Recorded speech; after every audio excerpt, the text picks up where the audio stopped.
reproductively on the female side particularly, in the late 20s there starts to be a slow decline in reproductive function, and then everybody comes in with a magic number 35 in their mind, but Kelly and I don't really think of that as a big number anymore, because it was a number related to another procedure that we don't use much anymore in OB-GYN. But 38's the age for us where we go, woo boy, that's where everything really starts to kind of drop off precipitously. And what I mean by that is between 38 and 40, women will lose about 50% of their fertility potential per year. And between 40 and 45, it's more like 70% of fertility potential per year. So you go from live birth rates with all the high-tech fancy stuff that we do of about 50% at 38 to live birth rates of about 5% at 45. And so there's this just massive, decline in the ability to get pregnant and maintain a pregnancy. And most of that's related to, things that happen within the egg.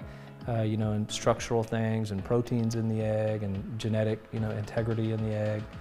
And, but it's kind of surprising even, I think to the most educated, group of people that, there's that significant of a change in reproductive function. And I also say sometimes, we used to not make it, to 45, 50, right? It hadn't been but a couple of hundred years that we started living into, this kind of age range. And so, so age has a very profound effect. On the male side, in general, it's not always true, but in general on the male side, reproductive function is preserved pretty well until around 50.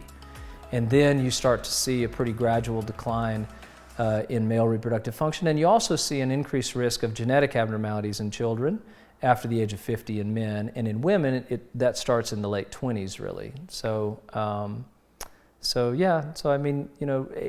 reproductive aging is important, and it's playing more of a role now because of that kind of, ability to postpone childbearing until, you're older and more stable and have better emotional fortitude and, are really probably better parents.